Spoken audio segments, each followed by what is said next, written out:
Beautiful November day for football here at Bill Snyder Family Stadium, right on the heels of Thanksgiving. Welcome into K-State game day. Cortez somehow gets the handoff to Wilson, and the bowling ball rumbles down the center of the field. He cannot be stopped. Touchdown! The Wildcats turn it over, and it's a run out.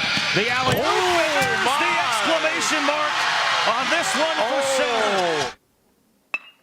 Line drive. Over the glove of Klein and into right field. K-State takes the lead on the RBI base hit with 2 outs from Thomas Hughes. It's just 39 points earlier this week in a game against Tulsa, 35 in the first half. What was the key offensively? Well, we're getting a lot of transition. Carr with the right hand. And every part of the rim doesn't go down, but Jones another board. And scoring plus the foul, Kaylee Jones again. Huge play by Kaylee Jones. K-State looking to snap a 5-game losing streak here today. Meanwhile, TCU has lost 5 of their last 8. It's been a sloppy first half. There are 14 combined penalties in, 4 combined turnovers between these two teams as well. But it's been the passing attack of Bethel that's made the difference. 3rd and short, swing pass right on the money. Reader down the sideline. No one's going to catch him. Touchdown, Ottawa. James Reader, not just a weapon on the ground in the passing game. He puts the Braves up 6-0. Devaney drives in, kick out. Green needs to get it up, spins, fires. Oh, got it! Whoa. He got it! He got it! Is it a 3 or a 2? Is it a 3 or a 2? Brennan Scanlon says it's a 2. The officials say it's a 3, and we are going to overtime. And laces it out to left field. 1 run will score for the Cats. Kokoska waved around. He will score, and the game is tied.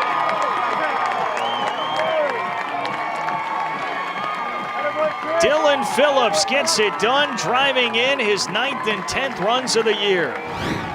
K-State quarterback Skylar Thompson says he feels like he's the unquestioned leader of this team with a new coaching staff in 2019, and he's not here to accept the results of last season. It's for dang sure not being 5-7. Nice find. Here's Wagner. Gets clear and scores!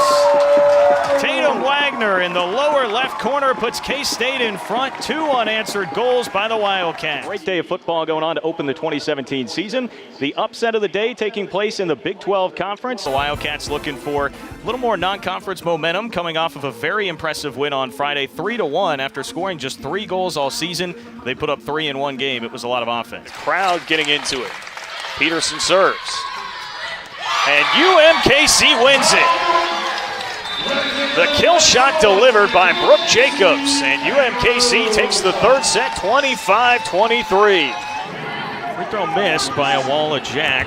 She's a JUCO All-American from Kirkwood Community College, part of that 10-member newcomer class, and has started 2 of the first 3 games, has 4 points.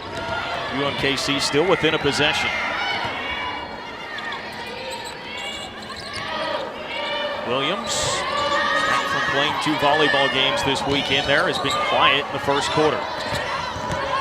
Beard, nice move to her right.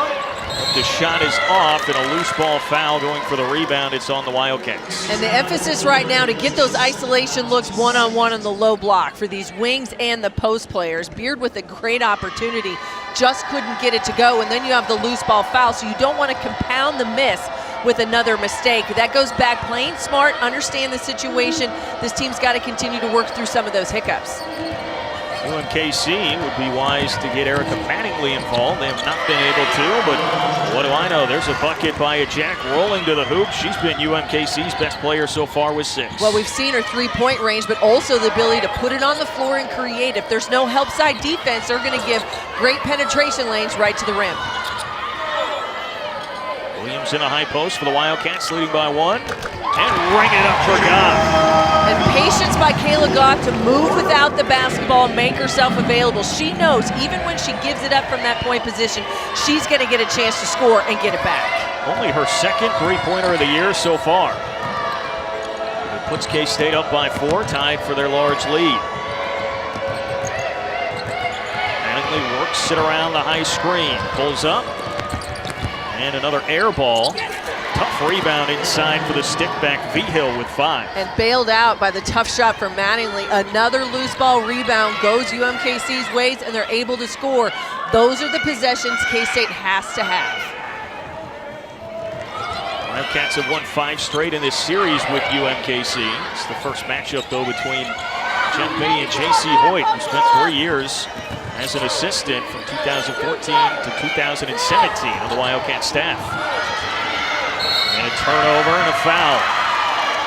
Beard, frustration foul after the ball got away. And that's really the emphasis for this UMKC team, is that they are aggressive out front. They're going to put a lot of pressure on you. They're going to get up in your grill, force you to have to make good decisions. That's where they got to look to go backdoor. You've got to make yourself available. You cannot assume that any pass is going to be open simply because they are so active out there on those wings. J.C. Hoyt coming from the Jeff Mittie tree.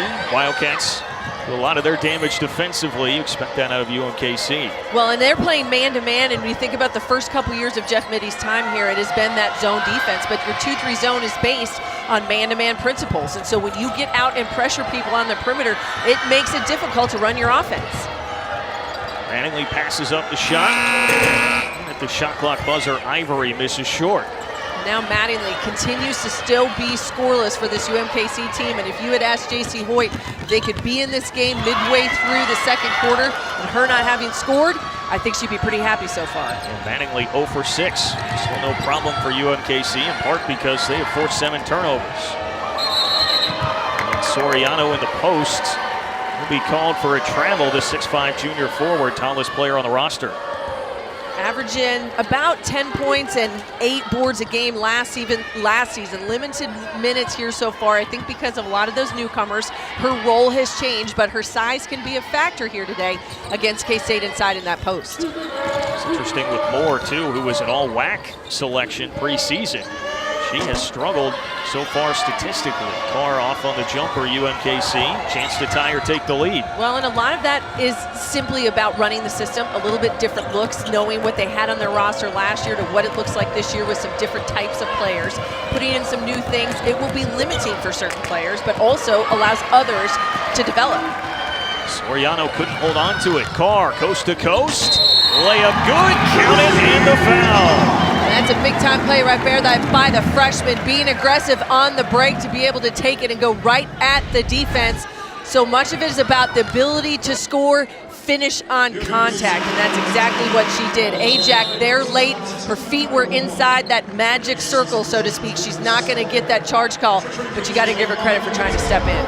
Chrissy Carr, the top 20 player in the country, last year's recruiting class from Manhattan High.